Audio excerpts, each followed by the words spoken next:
Driver, मेरा bag जल्दी से गाड़ी में रखो और गाड़ी निकालो, मुझे ऑफिस के लिए देर हो रही है। ये ड्राइवर पता नहीं कहाँ मर गया और ये नक्श वो भी पता नहीं सुबह से कहाँ है। काम के टाइम ना सब पता नहीं कहाँ मर जाते हैं। बड़बड़ाते हुए अनिका ने आईने में देखकर जल्दी से अपने बालों को एक और बार संवारा और पीछे मुड़कर देखा तो वहाँ ड्राइवर की जगह नक्श खड़ा था। अनिका, मैं वो रमनीक भाई ज्वेलर्स के पास तो गया था। लगता है तुम्हारे ये जो ज्वेलरी सेट है उसको थोड़ा टाइम लग सकता है, शायद 1-2 दिन और। सॉरी मैम, थोड़ा लेट हो गया। थोड़ा लेट हो गया? कोई काम तुम लोग से एक बार में क्यों नहीं होता है? पूरा दिन बैठ के टाइम पास करते रहते हो। मजा नहीं कि तुम लोग एक काम अच्छे से कर दो, कोई ना कोई बहाना बनाते रहते हो। तुम सब के सब ना एक जैसे हो, काम चोर। सॉरी मैम, आगे से ऐसे नहीं होगा। Sorry my foot, you better be on time tomorrow.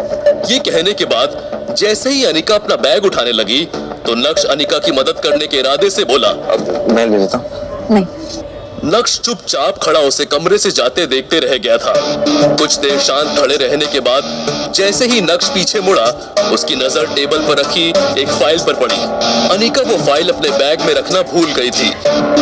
जब हड़बड़ाते हुए नक्श तेजी से अनिका की तरफ बढ़ा तो वहीं पास में सोफे पर बैठी अनिका की कजन भाग्या की नजर उस पर पड़ी। उसने नक्श के रास्ते में अचानक से अपनी टांग अड़ा दी। ओह माय गॉड, ये तुमने क्या किया? मैंने क्या किया? मैं तो अनिका वो अपनी फाइल भूल गई थी तो मैं उसे फाइल देना चाहता था और रास्ते में ये अचानक आ गई और अब ये अभी। अच्छा, तो अब साहबजादे के रास्ते के बीच में मैं आ गई, इसमें भी मेरी गलती है ना? बड़ी माँ आप ठीक है ना? तो जल्दी से डॉक्टर बुलाओ। जिस आदमी ने बड़ी माँ पे गरम चाय गिरा दी। अच्छी, मुझे पता है तुझे मेरी बहुत फिक्र है, पर मैं ठीक हूँ, मुझे डॉक्टर की कोई जरूरत नहीं है। बस इस निठल्ले आदमी ने मेरी साड़ी खराब कर दी। जो शिट, बड़ी माँ की इतनी महंगी साड़ी खराब कर दी। ये आपकी एक्सक्लूसिव कलेक्शन की है ना बड़ी माँ? एक तरफ भाग्या बात का बतंगड़ बना रही थी तो दूसरी तरफ नक्श ने देखा कि अनिका वापस अंदर आ रही है। नक्श चित्रा को इग्नोर करते हुए अनिका की ओर बढ़ा। मैं तुम्हारी फाइल। अनिका नक्श को देखे बिना ही घर से बाहर निकल गई। बस अनिका की एक प्यार भरी झलक के लिए तरस गया था नक्श। ब्रेकिंग न्यूज, गुजरात की सबसे बड़ी कंस्ट्रक्शन फर्म का भविष्य है खतरे में। क्या भानुशाली ग्रुप ऑफ इंडस्ट्रीज उभर पाएगा इतने बड़े नुकसान से? अब कौन संभालेगा भानुशाली ग्रुप ऑफ इंडस्ट्रीज की बागडोर? जानने के लिए बने रहे हमारे साथ ओनली ऑन टेक1 न्यूज पर।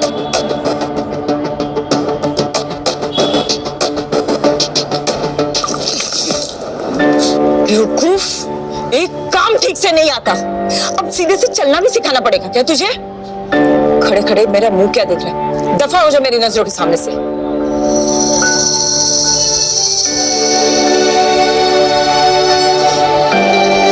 पता नहीं क्या सोचकर तेरे काका ने अनिका का हाथ इस आदमी के हाथ में दिया। हमारे तो भाग ही फूट गए।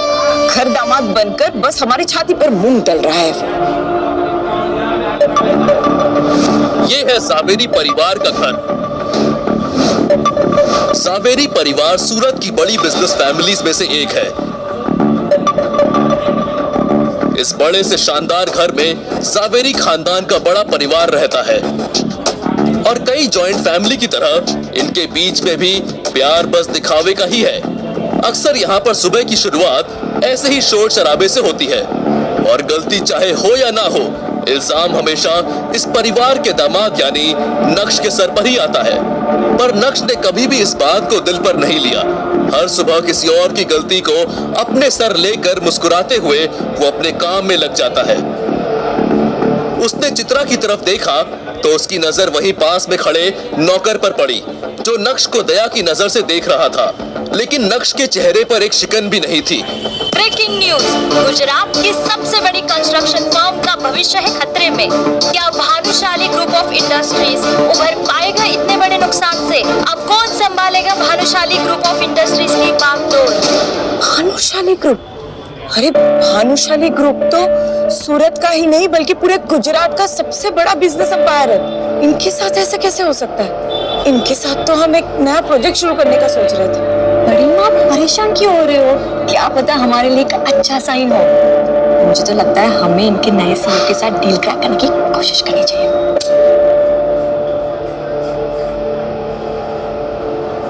नक्श के चेहरे पर हल्की सी मुस्कुराहट थी जो उसकी आंखों की चमक को और बढ़ा रही थी। तभी नक्श की नजर दीवार पर टंगी अनिका के पिता रसिक जावेरी की एक तस्वीर पर पड़ी। ये देखो आप गुरुजी, आपके वादे के चक्कर में क्या क्या सहन करना पड़ रहा है इस घर में। आप तो जाते जाते अपनी बेटी अनिका का हाथ मेरे हाथों में देकर चले गए, लेकिन पीछे से आपके घर में रोज कुछ ना कुछ झेलना पड़ता है मुझे।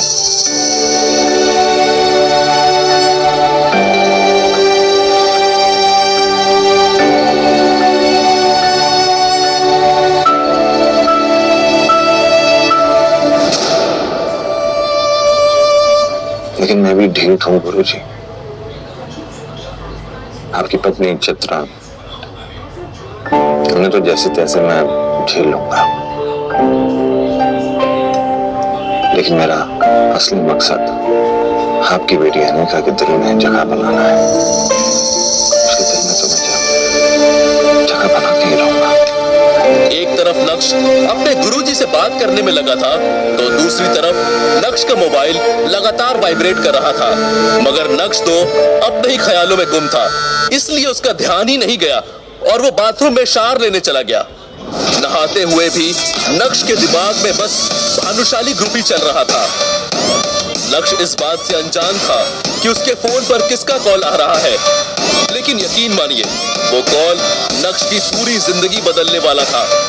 बस नक्श को फोन उठाने की देर थी। नहाने के बाद जब नक्श बाथरूम से बाहर आया तो उसका फोन दोबारा वाइब्रेट होने लगा, लेकिन इससे पहले कि नक्श को एहसास होता इस बार भी फोन कट गया था।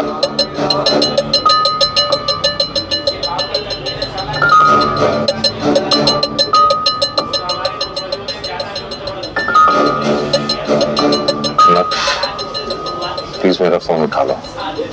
मैं जानता हूँ कि तुम अब भी मुझसे नाराज हो, लेकिन कुछ अर्जेंट बात करनी।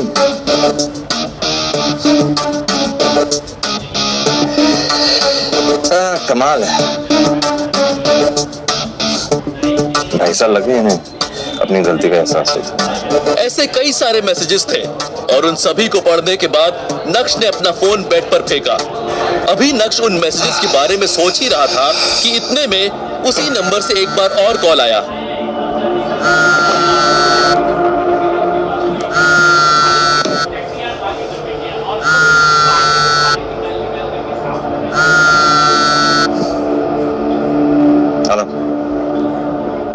हेलो नक्श बेटा। Hello mister Yashvardhan. अपना नाम सुनकर वो बुढ़ा आदमी थोड़ा सकपकाया, लेकिन यशवर्धन ने फिर से प्यार से शुरुआत की। बेटा मुझे तुम्हारी बहुत याद आती है।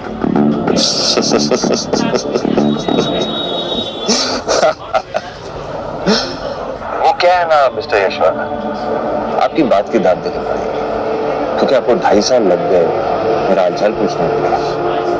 अब ख्याल है आपको मेरा? बेटा इन 2.5 सालों में एक एक दिन एक एक रात मैंने कैसे गुजारी ये मैं ही जानता हूँ।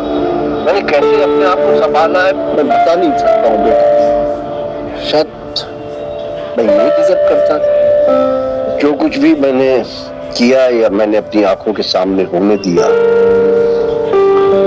शायद ये उसी का नतीजा है। बेटा मैं तेरी तस्वीर देखकर रोता रहता हूँ और अपने आप को पूछता रहता हूँ कि मेरी आंखों के सामने ये अन्याय कैसे होता रहा। नक्श को यशवर्धन की बात सुनकर रत्ती भर भी भरोसा नहीं हुआ। वैसे मार्केट में क्या खबर फैली है ये मैं जानता हूँ। ये सुनते ही यशवर्धन एकाएक खामोश हो गए, जैसे मानो नक्श ने उनकी चाल पकड़ ली हो। लोग तो तरह तरह की बातें बनाते रहते हैं। इस बार उनकी आवाज में चिंता साफ सुनाई पड़ रही थी। बेटा मैंने काम की बात करने के लिए फोन नहीं किया, बस मुझे तेरी आवाज सुननी थी। मैं जानता हूँ तेरा दिल कितना बड़ा है, चाहे कितनी भी बड़ी गलती क्यों ना हो, तू अपने मन में बैर रखने वाला नहीं है। कुछ लोग ना अच्छे दिल वालों को बेवकूफ समझने की गलती करते थे। आप ठहरे यशवर्धन भानुशाली, आप तो ऐसी कभी गलती कर नहीं सकते। क्यों, सही कह रहा हूं? ये सुनकर यशवर्धन समझ गए थे कि उनका काम इतनी आसानी से नहीं पूरा होगा। आप लोगों ने जो कुछ भी मेरे साथ किया उसे माफ करके मैं आगे बढ़ चुका हूँ, लेकिन जो कुछ भी आप लोगों ने मेरे साथ किया उसे मैं कभी भुला नहीं सकता। तो प्लीज मुझे डिस्टर्ब करना बंद कीजिए, क्योंकि अब कोई रिश्ता नहीं है। मेरा पोता इतना कठोर तो नहीं था। आपको मेरी बात नहीं समझ आ रही। मैं अपनी जिंदगी में खुश हूँ। अब मुझे आपके साथ कुछ लेना देना नहीं है। आपका मेरा कोई रिश्ता नहीं है, और आप क्यों मुझे वापस उसी जगह बुलाना चाह रहे हैं जहां मुझे सिर्फ दर्द और तकलीफ मिली। क्या तेरा दिल नहीं करता है मेरी सूरत देखने को, मुझे मिलने को? बेटा एक बार मुझे मिल ले, अब फिर पता नहीं मेरे पास कितने दिन बचे। यशवर्धन बहुत अच्छे से जानते थे कि नक्श चाहे अपना दिल जितना भी सख्त कर ले, लेकिन इस बात पर वो पिघल ही जाएगा। नक्श स्ट्रॉन्ग हेडेड था, पर निर्दयी नहीं। ठीक है, एक और आखिरी बात बस। थैंक यू बेटा, थैंक यू।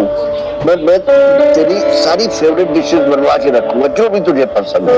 मैं घर नहीं आ रहा हूँ, बाहर मिले आपके ऑफिस में, बिना किसी तामझाम के। हाँ हाँ ठीक है ठीक है, तो कल मिलते हैं। मैं अपनी गाड़ी तुम्हें लेने के लिए भेज दूंगा। उसकी भी कोई जरूरत नहीं, क्योंकि मुझे पता है कि भानुशाली ग्रुप ऑफ इंडस्ट्रीज का ऑफिस कहाँ है। मैं पहुंच जाऊंगा। बीते 2.5 सालों में कभी भी यशवर्धन ने नक्श से कांटेक्ट नहीं किया था। 2.5 सालों से नक्श भानुशाली ग्रुप से भी बाहर था। तो अब जब भानुशाली ग्रुप डूब रहा है तो यशवर्धन को नक्श की याद क्यों आ रही थी? ये सोच सोचकर नक्श और भी ज्यादा कंफ्यूज हो रहा था। तुरंत ही नक्श ने अपना लैपटॉप बाहर निकाला और इंटरनेट की हेल्प लेते हुए भानुशाली ग्रुप में चल रहे हलचल जानने की कोशिश की। ऐसे तो नक्श के हाथ में भानुशाली ग्रुप को लेकर कुछ हाथ नहीं आया, लेकिन उसके हाथ में ऐसा कुछ आ गया जिसे देखने के बाद नक्श की आंखों की चमक 4 गुना बढ़ गई थी। सचिन,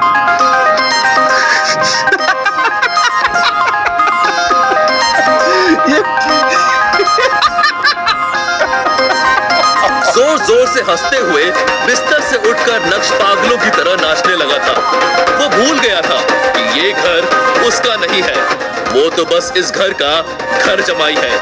इस पागल को क्या हो गया? इसमें माता वाता तो नहीं आ गई? नक्श के हंसने की आवाज सुनकर चित्रा का दिल बाहर आ गया था। नक्श ने ऐसा क्या देख लिया था? आखिर नक्श इतना क्यों फड़फड़ा रहा था? उसके हंसने के पीछे का राज क्या था? यशवर्धन को 2.5 साल बाद नक्श की जरूरत क्यों पड़ी थी? क्या नक्श भानुशाली ग्रुप को डूबने से बचा सकता था? अगर हाँ, तो क्या नक्श बचाने वाला था? यशवर्धन और नक्श की मीटिंग में क्या होगा?